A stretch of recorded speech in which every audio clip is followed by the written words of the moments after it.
স্বাগতম রূপকথার গল্প চ্যানেলে। আজ আমরা শুনব মানিক বন্দ্যোপাধ্যায়ের অমর সৃষ্টি একান্নবর্তী। এটা শুধু এক পরিবারের গল্প নয়, এটা একসময় সমাজের প্রতিচ্ছবি। মানিক বন্দ্যোপাধ্যায়ের কলমে ফুটে ওঠা একান্নবর্তী, যেখানে এক ছাদের নিচে চলেছে সম্পর্কের টানাপোড়েন, অহংকার, ভালোবাসা আর মান অভিমান। এই গল্পে লুকিয়ে আছে একান্নবর্তী পরিবারের ভাঙন আর মানুষের স্বার্থপরতার নির্মম বাস্তবতা।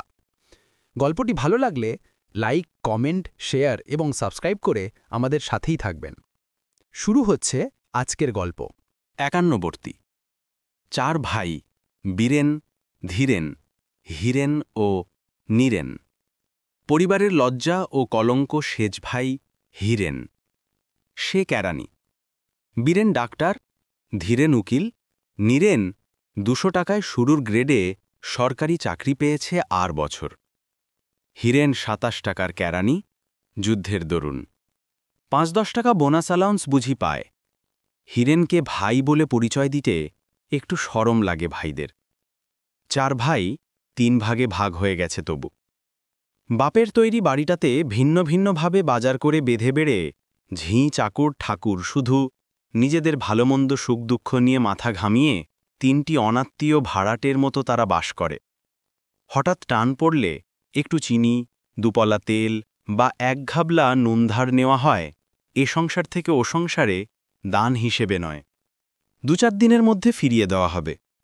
রেশনের বা কালোবাজারের মাল আনা হলে সঙ্গে সঙ্গে নিখুঁত মাপে তা ফিরিয়ে দেওয়া হয়। বড় 2 ভাইয়ের বউদের তরফের কোনো আত্মীয় স্বজনের কাছ থেকে বিশেষ কোনো উপলক্ষে খাবার টাবার, মাছ ঠাছ এমন জিনিস যদি এত বেশি পরিমাণে আসে যে নিজেরা খেয়ে শেষ করবার আগেই পচে নষ্ট হয়ে যাবে, বাড়তিটা ভাগ করে দেওয়া হয়। হীরেনদেরও দিতে হবে। কেরানি বলে তার বউ এসেছে গরিব পরিবার থেকে। তার বাপের বাড়ির দিক থেকে কখনো কিছু আসে না 5 জনকে দেবার মতো, কখনো কিছু আসে না 5 জনকে দেখানোর মতো, কখনো আসবেও না। তবু উপায় কি? এইটাই আসল কথা তাকে নিয়ে লজ্জা পাবার। একেবারে অনাত্মীয় ভাড়াটের মতো বাস করুক, বাস তো করে একই বাড়িতে। সবাই তো জানে সে তাদের ভাই, আত্মীয়, বন্ধু, পাড়াপড়শি সকালে। সেটা উড়িয়ে দেওয়া যায় না কোনো মতেই। বিশেষত বুড়ি মা আছেন হীরেনের দলে। প্রায় তিনি অসুখে ভোগেন, সর্বদা জপতাপ নিয়ে থাকেন। খান তিনি নিজের খরচে, কিন্তু তার দুধটুকু জাল দেওয়া, 2টুকু পেতে রাখা, চাল ডাল তরকারিটুকু সিদ্ধ করে দেওয়া, এসব করতে হয় হীরেনের বউকে। অশোকে বিশুখে ব্রত পার্বণে বাড়তি দরকারের জন্য বউদের ডেকে হুকুম নেন, কিন্তু রোজকার খুঁটিনাটি সেবা গ্রহণ করেন শুধু হীরেনের বউয়ের কাছ থেকে। তার রেশন কার্ড, কার্ডের মাল হীরেন পায়। মাসে 1.5 মণ 2 মণ কয়লার দাম তিনি দেন। ঠিকাঝির 8 টাকা বেতনের 2 টাকা দেন, আর সাধারণভাবে সংসার খরচের হিসেব দেন 10 টাকা।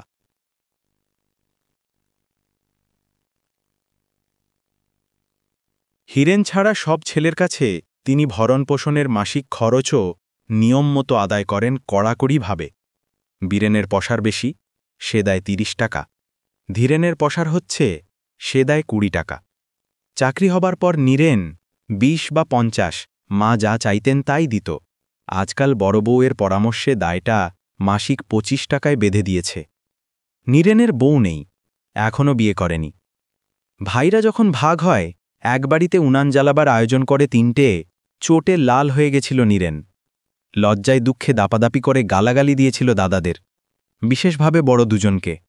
তখনও তার চাকরি হয়নি। তার খাওয়া পড়া, পড়াশোনার খরচ দেওয়ার দায়িত্ব এড়াতে বিশেষ করে ভাইরা ভিন্ন হচ্ছে মনে করে আঁতে তার ঘা লেগেছিল। আরও তার পড়বার ইচ্ছা ছিল, বিলাত যাওয়ার কথাটাও নাড়াচাড়া করছিল মনে মনে। এ সময় এরকম পারিবারিক বিপর্যয় ঘটাতে তার আঁতকে ওঠার কথাই। হীরেন তাকে বুঝিয়ে বলেছিল, কেন, এ তো ভালো হলো।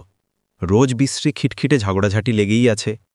একটু দুধ, একটু করে মাছ, এই নিয়ে কি মন কষাকষি বলো তো? দাদার আয় বেশি, তিনি ভালোভাবে থাকতে চান। মেজদার উপার্জন হচ্ছে, তিনিও খানিকটা ভালোভাবে থাকতে চান। আমি সংসারে মোটে 40টা টাকা দিয়ে মজা করব, ওরা কষ্ট করবেন সেটা উচিত নয়। ভাই বলে কি কেউ কাউর মাথা কিনেছে নাকি যে খাওয়া খাওয়ি কামড়াকামড়ি করেও একসাথে থাকতে হবে ভাই সেজে? তার চেয়ে ভিন্ন হয়ে সৎভাবে ভাইয়ের বদলে ভদ্রলোকের মতো থাকাই ভালো। তোমার চলবে? চলবে না, কষ্ট করে চলবে, তবে অন্যদিকে লাভ হবে। মাথা হেঁটো করে থাকতে হবে না, যাই খাই খুদ কুড়ো হজম হবে। নিজে ভিন্ন হলেই পারতে তবে এতদিন। হ্যাঁ, তা পারতাম, তবে কিনা কথাটা হলো এই যে, দুঃখী অসহায় গরিব কেরানি ভাইকে দয়া বা শ্রদ্ধা করে নয়, বড় বড় দুভাইয়ের ওপর নিদারুণ অভিমানের জ্বালায় নীরেন আরও পড়াশোনা করে, আরও পরীক্ষা পাশ করে বড় কিছু হওয়ার কল্পনা ছেড়ে চাকরির চেষ্টায় নেমেছিল। মায়ের সঙ্গে যোগ দিয়েছিল হীরেনের সংসারে। চাকরি হবার পরেও, 200 টাকার শুরুর গ্রেডের সরকারি চাকরি হবার পরেও প্রায় 2 মাস হীরেনের সংসারে ছিল। 3 সংসারের পার্থক্য ততদিনে স্পষ্ট থেকে স্পষ্টতর হয়ে উঠেছে। বড় বউ পুলকময়ী আর কৃষ্ণপ্রিয়া চটপট অদলবদল করে নিজের সংসার সেজে ঢেলে গুছিয়ে নিয়েছে। আগেকার সর্বজনীন ভাড়ার ঘরটা ভেঙেচুরে নতুন জানালা দরজা তাক বসিয়ে পুলক করে নিয়েছে ঝকঝকে তক্তাকে সাজানো গোছানো আলো বাতাস ভরা বড় আধুনিক রান্নাঘর। দেখে বুক ফেটে গেছে কৃষ্ণপ্রিয়ার আফসোসে। সে যদি চেয়ে নিত ভাড়ার ঘরটা রান্নাঘর করার জন্য। উনান টুনান বসানো নতুন তৈরি রান্নাঘরটা পেয়ে ভেবেছিল খুব জেতা জিতে গেছে। ভাবতেও পারেনি দিন কয়েক বারান্দায় তোলা উনানে রান্নার কষ্ট সহ্য করে ভাড়ার ঘরকে এমন সুন্দর রান্নাঘর করা চলে। সেজবউ লক্ষ্মীও তাকে ঠকিয়ে জিতে গেছে পুরনো নোংরা রান্নাঘরটা পেয়ে। মেঝেতে ফাটল আর গর্ত, কালি ঝুল মাখা চুন বালি খসা দেওয়াল, একটু অন্ধকার কিন্তু ঘরটা মস্ত বড়। মিস্ত্রি লাগিয়ে কিছু পয়সা খরচ করলে ওই ঘরখানা দিয়েই বউকে হারানো যেত।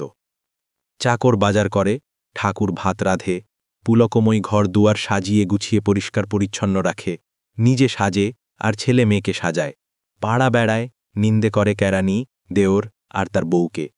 ধীরেন বাজার করে, ঠাকুর ভাত রাঁধে, কৃষ্ণপ্রিয়া সস্তা চটকদার আসবাব আর শাড়ি কিনে বড় বউয়ের সঙ্গে সমান তালে পাল্লা দেওয়ার চেষ্টায় নিজের ঘর দুয়ার সাজিয়ে গুছিয়ে পরিষ্কার পরিচ্ছন্ন রাখে, নিজে সাজে, মেয়েটাকে সাজায়, অর্গ্যান বাজিয়ে গান করে, কেঁদে কেঁদে চিঠি লিখে ঘন ঘন বড়লোক মামা মামি মামাতো ভাইবোনদের দামি মোটরে চাপিয়ে বাড়ি আনায়, পাড়ার লোকের কাছে নিজেকে বাড়ানোর জন্য।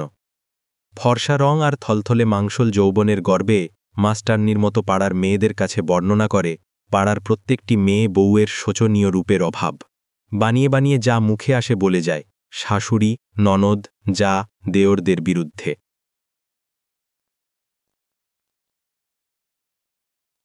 তবুও পুলকময়ীর সঙ্গে পাল্লা দিতে পারে না, তাই জ্বলে পুড়ে মরে যায়।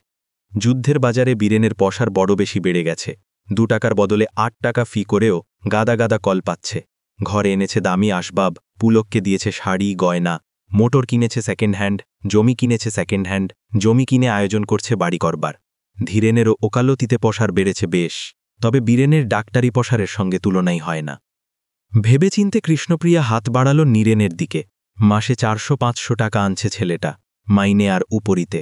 বিয়ে করেনি, বউ নেই। নীরেনও যেন তার হাত বাড়ানোর জন্যই প্রস্তুত হয়েছিল। হীরেনের সংসারের অশান্তি, উদ্বেগ আর অভাবের সঙ্গে একটানা লড়াই, মায়ের গুম খাওয়া একগুঁয়ে সেকেলে ভাব তার জীবনে বিতৃষ্ণা এনে দিয়েছে। প্রায়ই তাকে বাজার করতে হয়, প্রায়ই তাকে গিয়ে দাঁড়াতে হয় রেশনের লাইনে। মায়ের আবদার আর হুকুম চলেছে তারই ওপরে, আর যেন তার ছেলে নেই। তাছাড়াও সব বড় ভোঁতা, বড় নোংরা। বড় বউ আর মেজ বউয়ের প্রায় 4 বছর পরে বউ হয়ে এসেছে লক্ষ্মী। তার ছেলেমেয়ের সংখ্যা ওদের দুজনের ছেলেমেয়ের সমান। সারাদিন সে শুধু রাঁধছে, বাড়ছে, ছেলেমেয়েদের খাওয়াচ্ছে, পড়াচ্ছে, বুড়ি শাশুড়ির সেবা করছে, গাদা গাদা জামাকাপড় সিদ্ধ করছে, কপালকে দোষ দিচ্ছে, সর্বদা বলছে মরলে জুড়ব, তার আগে নয়। ঘর সংসার সে সাজায় গোছায় অতি যত্নে। পুরনো বাক্স প্যাটরা, রংচটা খাট, চেয়ার, ছেঁড়া কাপড়, জামা, ময়লা কাঁথাকানি নিয়ে যতটা সাজাতে গোছাতে পারে। রান্নাঘর ধোয়ায় দুবেলা। নোংরা রান্নাঘর, এ ঘরে রান্না করা ডাল ভাত মাছ তরকারি খেতে ঘেন্না করে নীরেনের। খেতে বসলে আবার প্রায়ই পুলক বা কৃষ্ণপ্রিয়ার রান্নাঘর থেকে ভেসে আসে ঘি, মাংস, পেঁয়াজ, এলাচের গন্ধ। ঠাকুরপো, কাল তোমার নেমন্তন্ন, নিজে বেঁধে খাওয়াবো। কৃষ্ণপ্রিয়া বললে একদিন হাসি হাসি মুখে। সহজে সে হাসে না, তার দাঁতগুলো খারাপ। এমন অগোছালো কি করে থাকো ঠাকুরপো? ছিছি, চারিদিকে ঝুল, খাটের নিচে নরক হয়েছে ধুলো জমে। কি ছড়িয়ে ভরিয়ে রেখেছ সব? এতগুলো টাকা ঢালছ মাসে মাসে, ঘরটাও কি কেউ একটু সাফসুরাত করে দিতে পারে না তোমার? তখন তখন নিজের ঝিঁকে নিয়ে ঝুল ঝেড়ে ধুয়ে মুছে সাফ করে, ঘরটা সাজিয়ে গুছিয়ে দেয়। আগে থেকেই সে ঠিক করে এসেছিল এটা সে করবে। নীরেন বুঝতে পারে। স্নান করতে যাওয়ার ঠিক আগে এসেছে পরদিন খেতে বলতে। ধুলো ঘেটে ঝুল মেখে ঘর সাফ করে সাবান মেখে স্নান করবে। খুশিই হয় নীরেন, টের পেয়ে। খাতির পেয়ে অসুখী হবার কি আছে? খেয়ে আরও খুশি হয় নীরেন। সব রান্নাই প্রায় ঠাকুরের, দুটি বিশেষ জিনিস শুধু কৃষ্ণপ্রিয়া বেঁধেছে। লক্ষ্মীর কোনো মতে তাড়াতাড়ি হাত চালিয়ে দায় সারা একঘেয়ে রান্না নয়। ২৪ ঘণ্টা ছেলেমেয়ের নোংরামি ঘাটা কোনো মানুষের রান্না নয়। অপরিষ্কার স্যাঁতস্যাঁতে ঘরে পুরনো মলিন পাত্রে মটকখানি মরচে ধরা টিনের কৌটার মশলার রান্না নয়। পরিবেশনে বারবার ব্যাঘাত নেই অন্য ঝামেলার। পরিবেশকের ভাবভঙ্গিতে নেই খাইয়ে দিয়ে আরেকটা হাঙ্গামা চুকিয়ে দেওয়ার অধীরতা। পরিবেশক মাইনে করা ঠাকুর, বসে বসে ধীরে সুস্থে হাসি গল্পের সঙ্গে একসাথে খাওয়া। কৃষ্ণপ্রিয়া চালিয়ে যায় টানার আয়োজন, ওদিকে এতদিন পরে হীরেন আর লক্ষ্মীর সঙ্গে নীরেনের বাঁধতে থাকে খিটিমিটি। মাসের শেষে আলো কয়েকটা টাকা সংসারে দরকার হলে নীরেন বলে, আমি টাকা দিতে পারব না। যা দিয়েছি আমার একার জন্য তার সিকিও লাগে না। তা লাগে না, কিন্তু তুই একা মানুষ কি করবি অত টাকা দিয়ে? যাই করি না। লক্ষ্মীর সঙ্গে বাঁধে অন্যভাবে, অনেকভাবে। ছুটির দিন একটু দেরি করেও খেতে পারবো না খুশি মতো? ঠাকুর রেখে দাও যত খুশি দেরি করে খেও। চোখ নেই তোমার ঠাকুরপো? দেখতে পাও না সেই কোন ভোরে উঠে জোয়াল ঘাড়ে নিয়েছি, 1:30 বাজে, এখনও বলছো রান্নাঘর আগলে বসে থাকতে? আমি যে টাকা দিই, টাকা দিয়ে বলে টাকা দাও বলে বাদি কিনেছ আমায়? এই দোষ লক্ষ্মীর, খাতির করে না। এতগুলো করে টাকা নীরেন ঢালে তার সংসারে, তবু হীরেনও জানবো কেমন ভাব দেখায়। ঠিক ছোট ভাইয়ের মতো ব্যবহার করে তার সঙ্গে। মাসে মাসে এতগুলো টাকা সাহায্য করেও সংসার সে চালু রেখেছে। একটু যে বিশেষ, তার সঙ্গে একটু বিশেষ মিষ্টি সুরে কথা বলবে, তার সঙ্গে সে চেষ্টাও নেই। মোটেই যেন কৃতজ্ঞ নয়, অনুগত নয় দুজনে। হাড়ভাঙা খাটুনি আছে, অভাব অনটন চিন্তাভাবনা আছে, ঝঞ্ঝাট আছে অঢেল। কিন্তু সেই জন্যই তো তাকে বেশি করে খাতির করা উচিত। তার সাহায্য বন্ধ হলে অবস্থা কি দাঁড়াবে ওরা কি ভাবে না? এত ভাবে, এই কথা বা ভাবে না। নীরেন নিজেই আশ্চর্য হয়ে যায় ভেবে। পরের মাসের পয়লা থেকে নীরেন ভিড়ে গেল কৃষ্ণপ্রিয়ার সংসারে। হীরেনকে কিছু কিছু সাহায্য করবার ইচ্ছে তার ছিল। কৃষ্ণপ্রিয়া অকাট্য যুক্তি দেখিয়ে সেই ইচ্ছেকে ফাঁসি দিল। বুড়িমাকে মাসে মাসে সে 40 টাকা দেবে ঠিক হয়েছে। বুড়ি কি খাবে ও টাকাটা? হীরেনকেই দেবে। ও 40 টাকা একরকম সে হীরেনকেই দিচ্ছে। সোজাসুজি আরও দেবার কি দরকার আছে কিছু? না, সেটা উচিত। ওরা তো যত পাবে ততই নেবে, কিছুতেই কিছু হবে না ওদের। তলে তলে টাকা জমাচ্ছে, বাইরে গরিবানা। বুঝলে না ঠাকুরপো? কৃষ্ণপ্রিয়াকে নিজের জন্য খরচের টাকা দিয়ে প্রতিদানে স্পষ্ট কৃতজ্ঞতা পেয়ে পুলক বোধ করে নিলেন। মাসে মাসে লক্ষ্মীর হাতে খরচের টাকা দিয়েছে, খরচ করে যা বেঁচেছে ব্যাংকে জমা দিয়ে এসেছে। লক্ষ্মী নির্বিকারভাবে আঁচলে বেঁধেছে নোটগুলো। ব্যাংকের লোকেরা যেন তাকে গ্রাহ্যও করেনি। কৃষ্ণপ্রিয়ার হাতে নোটগুলো দিতেই আনন্দে সে এমন বিহ্বল হয়ে যায়, কথা বলতে গিয়ে এমন করে ততলায়। হেস্তনেস্ত যা হবার তা হলো। পৃথিবী জোড়া মহাযুদ্ধ থেকে শুরু করে তাদের পারিবারিক যুদ্ধ পর্যন্ত যার যা দখল সে তা নিয়েছে। যে যেভাবে যার সাথে বাঁচতে চায় সে সেইভাবে তার সাথে বাঁচবার ব্যবস্থা করে নিয়েছে। কেনা জমিটাতে এবার বাড়ি তৈরি আরম্ভ করবে ভাবছে বীরেন। ইট বালি চুন সুরকি পাওয়া যাচ্ছে, লোহা এবং সিমেন্টও পাওয়া যাচ্ছে তলায় তলায়। কিছু বাড়তি খরচ আর ধরাধরি করার বিশেষ চেষ্টায়। কৃষ্ণপ্রিয়া মেয়ে খুঁজছে নীরেনের জন্যে। বাংলাদেশে একটিও মেয়ে মিলছে না পছন্দ মতো। মেয়েদের যেন মেয়ে রেখে যায়নি যুদ্ধটা। মা জপতপ কমিয়েছেন, ভাবছেন তীর্থে যাবার কথা। ডাক্তার জোর দিয়ে বলেছে গাড়ির কষ্ট আর বিদেশের অনিয়ম তার সইবে না, মরে যাবেন। মরতেও পাবো না আমি এ হতভাগার জন্য, মরবারও জনেই আমার। দুর্বল ক্ষীণ সুরে বুড়িমা কাতরিয়ে কাতরিয়ে আফসোস করেন। হঠাৎ গুমখে আশ্চর্য রকম শান্ত কণ্ঠে জিজ্ঞেস করেন, আমি মরলে তো না খেয়ে মরবি তোরা, গোষ্ঠী শুদ্ধ? হীরেন বাহাদুরি দেখায় না, ক্ষীণ দুর্বল সুরে বলে, কেন অত ভাবছ বলো তো মা? অত সহজে কি মানুষ মরে? দুর্ভিক্ষে দেখনি একটু খোঁদ একটু ফ্যান খেতে পেয়ে কত লোক বেঁচে গেছে। তুমি এখন মরলে যেটুকু ভদ্রভাবে বাঁচছি তা থাকবে না বটে। ভদ্র তো ছাড়লে কি মানুষ বাঁচে না তাই বলে? 4টি ছেলেমেয়ের জন্য রোজ 1 পোয়া দুধ, সপ্তাহে 2 দিন 1 পোয়া মাছ, তাও না আর বন্ধ করব? রেশনের চাল আর 4 পয়সার পুঁই শাক বেঁধে খাবো। আমি বাঁচব, তোমার বউটা বাঁচবে, ছেলেমেয়ে কটাও বাঁচবে দেখো। তবে হ্যাঁ, এ কথা সত্যি, এভাবে বাঁচার কোনো মানে হয় না। কি বললি? বললাম বাঁচা কষ্ট বলে কি সাহেবের গাড়ির সামনে ঝাঁপিয়ে পড়ে মরব? সাহেবের টুটিটা কামড়ে ধরে মরব। অত ভাবছ কেন? মরব না আমরা। আমরা মরব না। বুড়িমা ফ্যাল করে তাকিয়ে থাকেন। ভাবেন, তীর্থে যাওয়ার ছুতো করে এবার মরলে কেমন হয়। ভাবতে ভাবতে সামান্য একটা অসুখ হয়ে 4 ছেলের চেষ্টা বিফল করে 64 টাকা ফির ডাক্তারের ওষুধকে তুচ্ছ করে স্বাভাবিকভাবেই তিনি মারা গেলেন।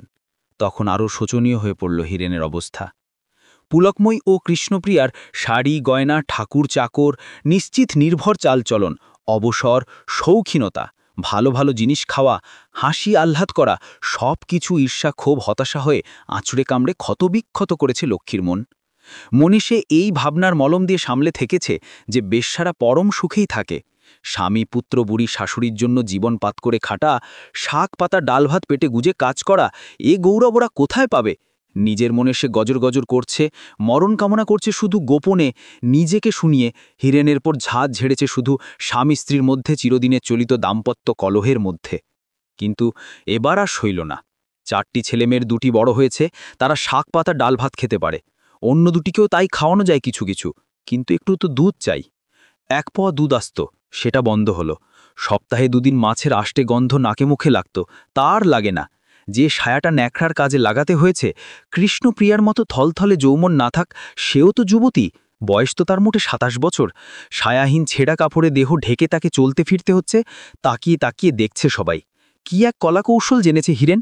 অভয় দিয়ে বলছে যে ভয় নেই, আর ছেলেমেয়ে হবে না। এসব কি সত্যি?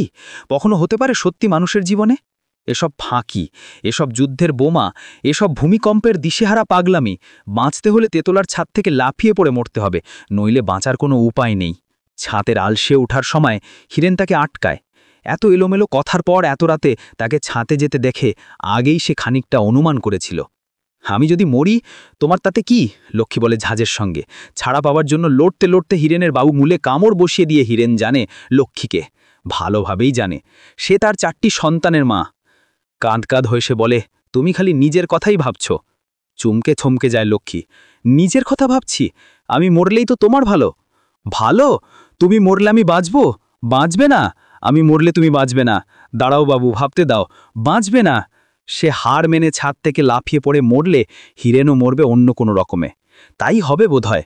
যে কষ্ট আর তার সইছে না, সেই কষ্ট তো লোকটা তারই সঙ্গে সমানভাবে সই আসছে আজ 10-11 বছর।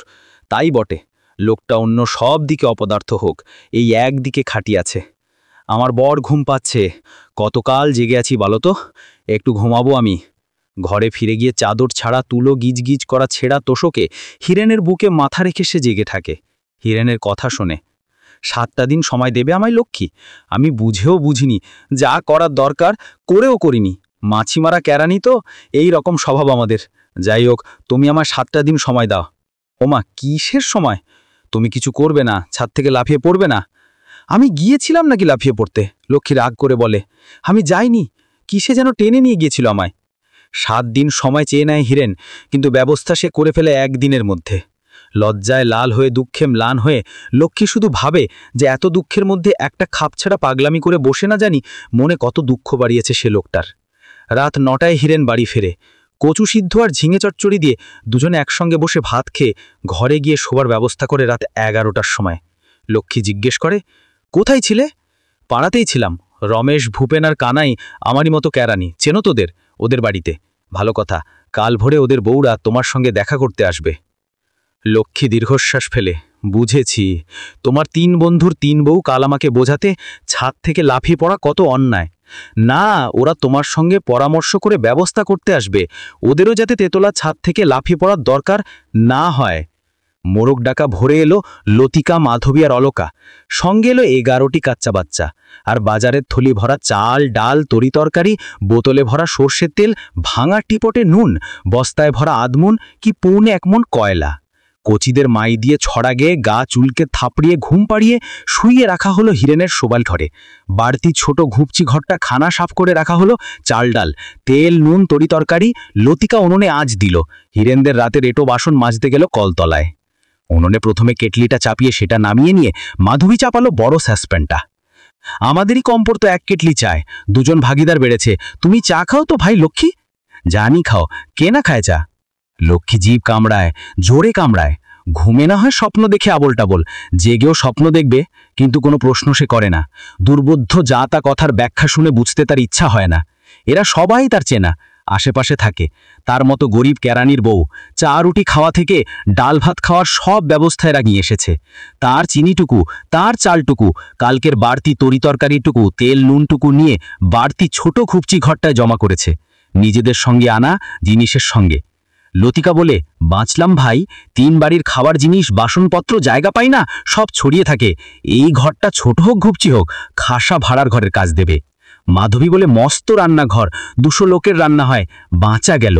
অলকা বলে, ভালোই হলো তুমিও দলে এলে ভাই লক্ষ্মী, 3 জনে মিলে খরচ কমিয়েছিলাম, এবার আরও কমবে। পালা করে রাঁধবো বাড়বো, তারও একটা জায়গা নেই ভালো মতো, না ভাড়ার না রান্নাঘর, কি যন্ত্রণা বলো দেখি। অন্য কাউকে কিছু জিজ্ঞাসা করতে ভয় করে লক্ষ্মীর। সারাদিন চুপচাপ থেকে রাতে সে জবাব চাই হিরেনের কাছে। লাগবে না, 4টে বাড়ির 4টে উনুনে কয়লা পোড়ার বদলে একটা উনুনে পুড়ছে। 4 বাড়ির একদিনের কয়লা খরচে 4 দিন না চলুক, 3 দিন তো চলবে। 4টের বদলে একটা ঝিয়েতে চলবে। 4 জনের বাজার যাওয়ার বদলে পালা করে 1 জনের গেলেই চলবে। 4 জনের রাধার বদলে 1 জনের রাঁধলেই চলবে। 4 দিনের 3 দিন ছুটি। এমন তো নয় যে অনেক দূর থেকে ভাত খেতে আসতে হবে কাউকে। 4-5 হাত উঠোন পেরিয়ে রান্নাঘরে গিয়ে ডাল ভাত খাওয়ার বদলে 10-20 হাত রাস্তা পেরিয়ে এসে খাওয়া, এইটুকু তফাৎ। তার তুলনায় সুবিধা কত। লতিকা আজ রাঁধবে, একা যখন ছিল নিজের বাড়িতে রোজ রাঁধতে হতো, এখন একদিন বেঁধে সে 3 দিন ছুটি পায়। একদিন মানুষের খাওয়ার মতো কিছু যদি রাঁধত, তো 2 দিন কি রাঁধবে, কার পাতে কি দেবে ভেবে পেত না। আজ সে ভালো মাছ তরকারি রাঁধতে পেরেছে কোনো চিন্তাভাবনা না করি। 3 দিনের পরে এই 4 অনাত্মীয় পাড়াপড়শি 51 পরিবারের জন্য রান্না করার ভার পায় লক্ষ্মী। বিয়ের পর একটানা 3 দিন বিশ্রাম ভোগ করা তার জীবনে প্রথম জুটেছে। ছেলে বিয়েতে আতুরে গিয়ে রান্নাবান্না না করতে হওয়াটা ছুটি নয়, ছেলে বিয়েনোর খাটুনি ঢের বেশি রান্না বাড়াচ্ছে। আবেগে উচ্ছ্বসিত হয়ে সে বলে, লতিকা, মাধবী, অলকা, তোরাই আমায় বাঁচালি। লতিকার ছেলে, মাধবীর মেয়ে, অলকার ভাই, এই 3 জনের সঙ্গে নিজের বাচ্চা দুটোকে সে দুধ খাওয়ায়। ছাদ থেকে লাফিয়ে পড়ে সে মরতে গিয়েছিল কদিন আগে দিশেহারা হরিণীর মতো। আজ বাঘিনীর মতো বাঁচতে শুধু সে রাজি নয়, বাঁচবেই, এই তার জিদ।